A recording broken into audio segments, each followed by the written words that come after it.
सती का अग्नि प्रवेश, दक्ष यज्ञ विध्वंस तथा दक्ष पर पुनः भगवान शिव की कृपा। दाक्षायणी सती उस स्थान पर गईं जहां वह महान प्रकाशशाली यज्ञ हो रहा था। नाना प्रकार के आश्चर्यमय कौतूहल से परिपूर्ण पिता के उस भवन को देखकर सती देवी द्वार पर ही ठहर गईं और परम सौभाग्यवान नंदी की पीठ से उतरकर इधर उधर दृष्टि डालने लगी। उन्होंने माता, पिता, सुहृद, संबंधी तथा बंधु बांधवों को देखा। माता पिता को मस्तक झुकाकर वे बड़ी प्रसन्न हुई। फिर अपने अभिमत प्रस्ताव के अनुरूप वचन बोली। पिताजी, जिनसे यह संपूर्ण चराचर जगत पवित्र होता है, उन परम कल्याण में भगवान शंकर को आपने क्यों नहीं बुलाया? फिर ऋषियों को संबोधित करके कहा, भृगु जी, क्या आप भगवान शिव को नहीं जानते? महामते कश्यप, क्या आप भी महादेव जी से अपरिचित हैं? अत्रि, वशिष्ठ तथा कण्व जी, क्या आप भी महेश्वर की महिमा को नहीं जानते? इंद्र, इस समय तुम्हारा क्या कर्तव्य है? भगवान विष्णु, आप तो परमेश्वर महादेव जी को अच्छी तरह जानते हैं। ब्रह्मा जी, क्या आपको महादेव जी के पराक्रम का ज्ञान नहीं है? सती की बात सुनकर दक्ष ने कुपित होकर कहा, भद्रे, तुम्हारे बातें बनाने से क्या होगा? इस समय यहां तुम्हारी कोई आवश्यकता नहीं है। ठहरो या चली जाओ। तुम यहां आई ही क्यों? तुम्हारा पति जो शिव कहलाता है, अमंगल का मूर्तिमान स्वरूप है, कुलीन भी नहीं है, वेद से बहिष्कृत है। वह भूत, प्रेत और पिशाचों का राजा है। इसलिए इस यज्ञ के निमित्त उसको आमंत्रित नहीं किया गया है। विश्ववंदिता सती अपने पिता की शिव की निंदा में संलग्न देख अत्यंत क्रोध में भर गई और सोचने लगी, जो महादेव जी की निंदा करता है तथा जो उनकी निंदा होती देख चुपचाप सुनता है, वे दोनों नरक में जाते हैं और जब तक सूर्य चंद्रमा की स्थिति है तब तक उस नरक में ही पड़े रहते हैं। अतः अब मैं इस देह को त्याग दूंगी, अग्नि में प्रवेश कर जाऊंगी। इस प्रकार विचार करती हुई सती शिव, रुद्र आदि नामों का उच्चारण करने लगी और अग्नि में प्रवेश कर गई। यह देख उनके साथ आए हुए समस्त शिवगण हाहाकार करने लगे। ऋषि, इंद्र आदि देवता, मरुद्गण, विश्वदेव, अश्विनी कुमार तथा संपूर्ण लोकपाल अवाक हो गए। दक्ष यज्ञ में सम्मिलित हुए सभी ऋषि मुनि इस घटना से भयभीत हो उठे। इसी बीच में महात्मा नारद जी ने महादेव जी के पास जाकर दक्ष की सारी करतूतें कह सुनाई। सुनकर भयंकर पराक्रम प्रकट करने वाले परम क्रोधवान जगदीश्वर भगवान रुद्र बहुत ही कुपित हुए। लोक संहारकारी रुद्र ने अपनी जटा उखाड़कर उसे पर्वत के शिखर पर क्रोध पूर्वक दे मारा। जटा उखाड़ने से महायशस्वी वीरभद्र प्रकट हुए। साथ ही करोड़ों भूतों से घिरी हुई काली का भी प्राकट्य हुआ। महात्मा रुद्र के क्रोध और निश्वास से सैकड़ों प्रकार के ज्वर तथा 13 प्रकार के सन्निपात रोग उत्पन्न हुए। वीरभद्र ने भयंकर पराक्रमी रुद्र से निवेदन किया, प्रभु शीघ्र आज्ञा कीजिए, इस सेवक से क्या काम लेना है? भगवान रुद्र ने आज्ञा दी, महाबाहु वीर, शीघ्र जाओ और दक्ष यज्ञ का विनाश करो। देवादिदेव शूलपाणी महादेव जी की यह आज्ञा शिरोधार्य करके महातेजस्वी वीरभद्र समस्त भूतों से घिरे हुए दक्ष यज्ञ की ओर चल दिए। उनके साथ कालिका देवी भी थी। उसी समय दक्ष के यहाँ सहसा अपशगुन प्रकट होने लगे। धूल और कंकड़ों से भरी हुई वायु चलने लगी। मेघ रक्त की वर्षा करने लगे। संपूर्ण दिशाओं में अंधकार छा गया। पृथ्वी पर सहसा उल्कापात होने लगे। इस प्रकार के अनिष्ट सूचक उत्पात वहां देवता आदि को दिखाई दिए। दक्ष को भी बड़ा भय हुआ। वे भगवान विष्णु की शरण में गए और विनय पूर्वक कहने लगे, महाविष्णु, आप हमारे परम गुरु हैं, रक्षा कीजिए, रक्षा कीजिए। सुरश्रेष्ठ, आप ही यज्ञ हैं, इस महान भय से मुझे मुक्त कीजिए। दक्ष के इस प्रकार प्रार्थना करने पर भगवान मधुसूदन ने कहा, ब्राह्मण, इसमें संदेह नहीं कि मुझे तुम्हारी रक्षा करनी चाहिए, किंतु तुमने धर्म को जानते हुए भी महेश्वर की अवहेलना की है। महेश्वर की अवज्ञा से तुम्हारा सब कुछ निष्फल हो जाएगा। जहां अपूज्य व्यक्तियों का पूजन होता तथा पूजनीय महात्मा का पूजन नहीं किया जाता, वहां 3 संकट अवश्य प्राप्त होंगे, दुर्भिक्ष, मृत्यु तथा भय। इसलिए सब प्रकार से यत्न करके भगवान शंकर को मनाना चाहिए। तुम्हारे यज्ञ में महेश्वर का सम्मान नहीं किया गया है, इसी कारण यह महान भय उपस्थित हुआ है। इस समय तो हम सब लोग मिलकर भी इस भय का निवारण करने में समर्थ नहीं हैं। यह सब कुछ तुम्हारी दुर्नीति के कारण हो रहा है। भगवान विष्णु का यह वचन सुनकर दक्ष चिंतित हो उठे। उनका मुंह सूख गया। इतने में ही अपनी सेना से घिरे हुए महातेजस्वी वीरभद्र भी आ पहुंचे।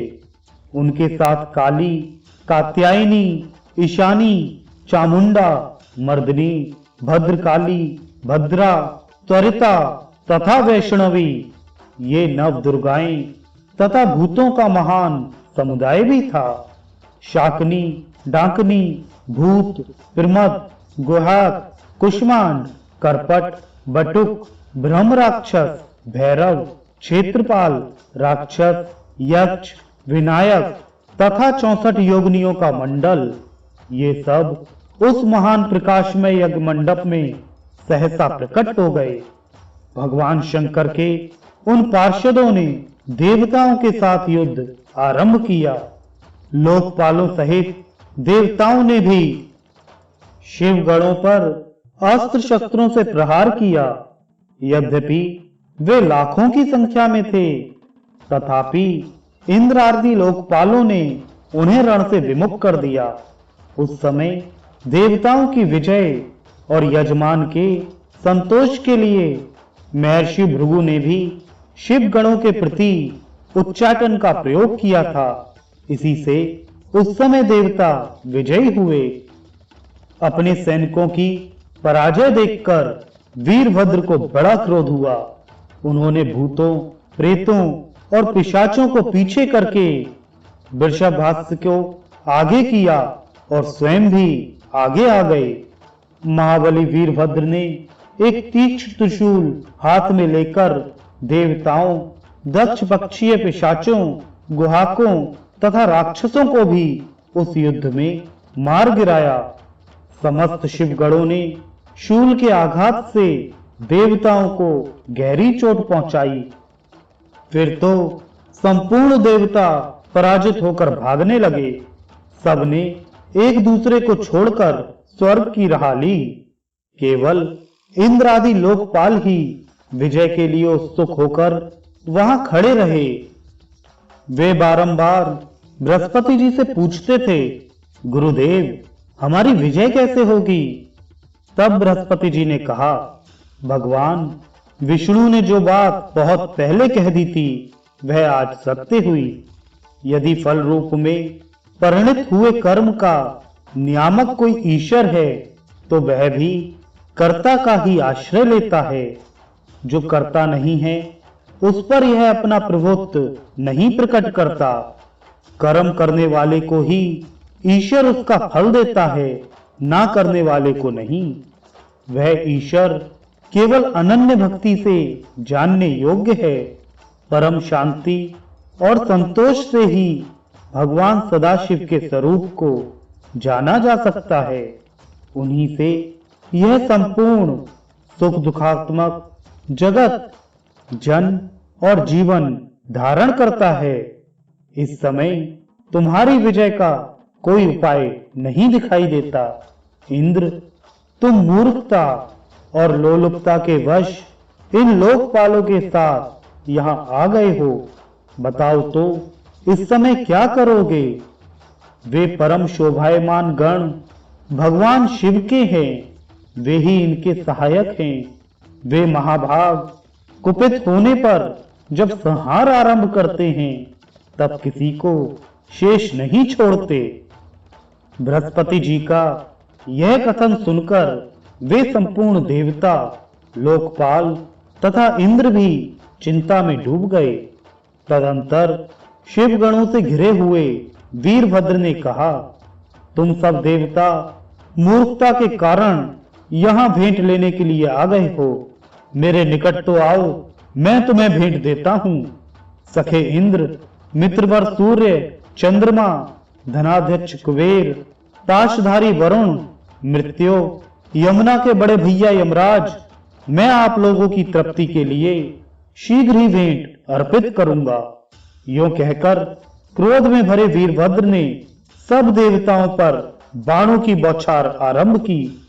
उन बाणों के आघात से पीड़ित होकर वे सबके सब दसों दिशाओं में भाग गए। लोकपालों के और देवताओं के पलायन कर जाने पर भगवान विष्णु भी चले गए। फिर वीरभद्र अपने गणों के साथ यज्ञशाला में आए। उस समय देवता, ऋषि तथा अन्य जो यज्ञोपजीवी लोग थे, उन सबको भगवान शिव के गणों ने परास्त कर दिया। महर्षि भृगु को धरती पर पटक कर उनकी दाढ़ी मूछें नोच ली। पूषा ने दांत दिखाकर हंसी उड़ाई थी, अतः शिव गणों ने उनके सारे दांत उखाड़ लिए। अग्नि पत्नी स्वधा और स्वाहा को भी अपमानित किया तथा क्रोध में भरकर उन्होंने और भी ऐसे ऐसे बर्ताव किए जो वाणी द्वारा कहने योग्य नहीं हैं। दक्ष महान भय के मारे अंतर्वेदी में छुपे हुए थे। इस बात का पता लगने पर रोष में भरे हुए वीरभद्र उन्हें पकड़ लाए और उनका जबड़ा पकड़कर सिर के ऊपर तलवार से चोट की। फिर दक्ष के कटे हुए सिर को उन्होंने तुरंत ही यज्ञ कुंड में डालकर जला दिया। उस यज्ञशाला में दूसरे दूसरे जो देवता, पितर, ऋषि, यक्ष और राक्षस रह गए थे, वे सब शिव गणों के उपद्रव से भयभीत होकर भाग गए।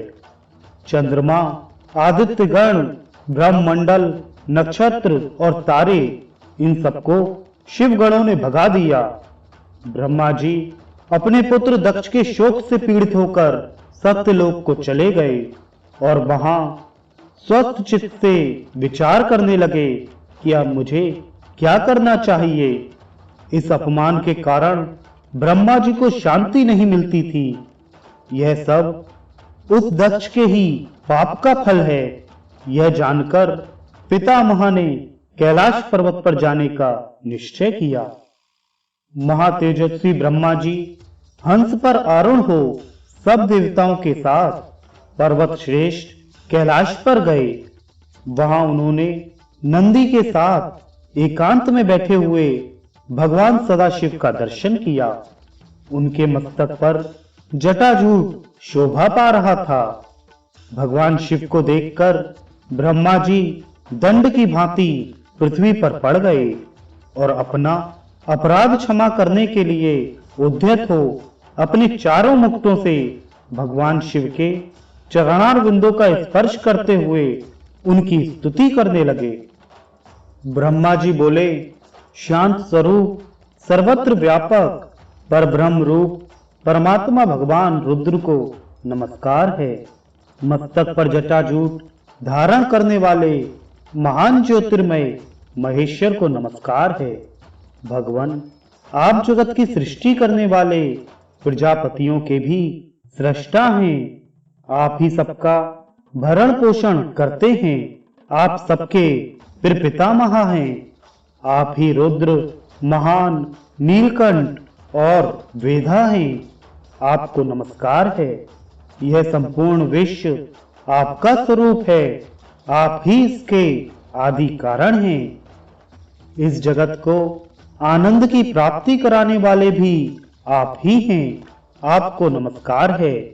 आप ही ओमकार, वष्टकार तथा संपूर्ण आयोजनों के प्रवर्तक हैं। यज्ञ, यजमान और यज्ञ प्रवर्तक भी आप ही हैं। प्रभो, देवेश्वर, यज्ञ प्रवर्तक होकर भी आपने इस यज्ञ का विनाश कैसे किया?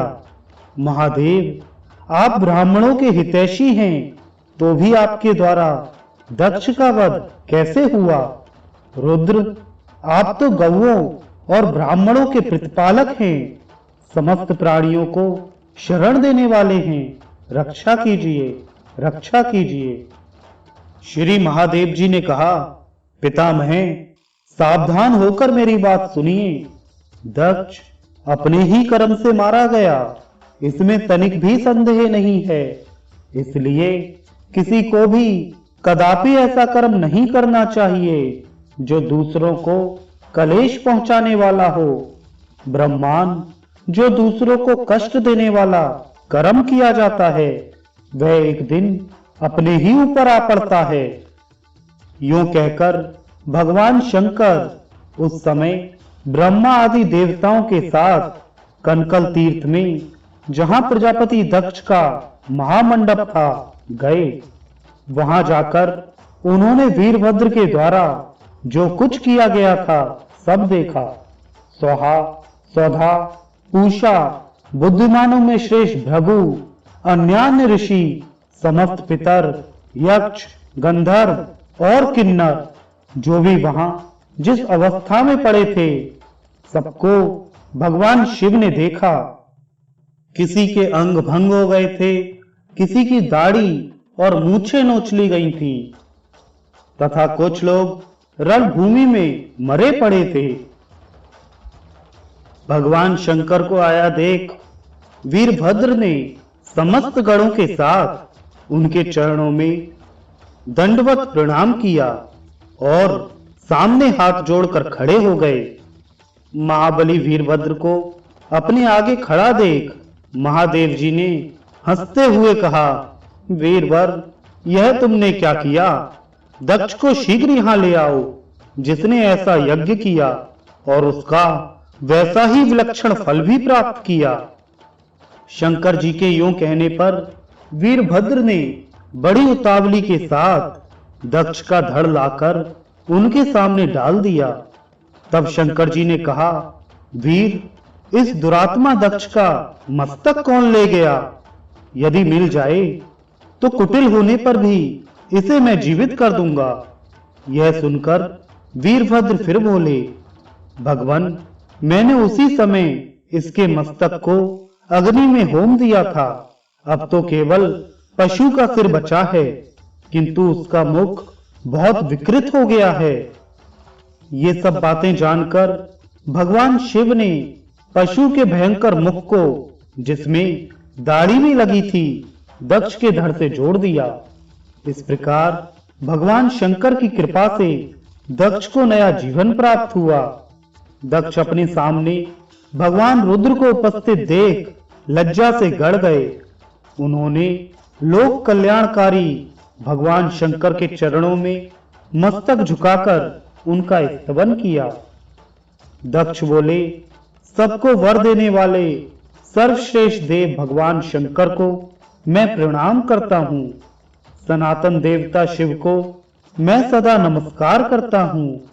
देवताओं के पालक और ईश्वर पापहारी हर को मैं प्रणाम करता हूँ। जगत के एकमात्र बंधु शंभु को मैं नमस्कार करता हूँ, जो संपूर्ण विश्व के स्वामी, विश्व रूप, सनातन ब्रह्म और स्वात्म रूप हैं। उन भगवान शिव को मैं शीश झुकाता हूँ। अपनी भक्ति से प्राप्त होने योग्य सर्वरूप भगवान शिव को मैं प्रणाम करता हूँ। जो वरदायक हैं, वर स्वरूप हैं और वरण करने योग्य हैं, उन भगवान शिव को मैं मस्तक नवाता हूँ। दक्ष के इस प्रकार स्तुति करने पर भगवान शंकर ने कहा, सुरश्रेष्ठ, 4 प्रकार के पुण्यात्मा जन मेरा सदा भजन करते हैं। आर्त, जिज्ञासु, अर्थार्थी और ज्ञानी।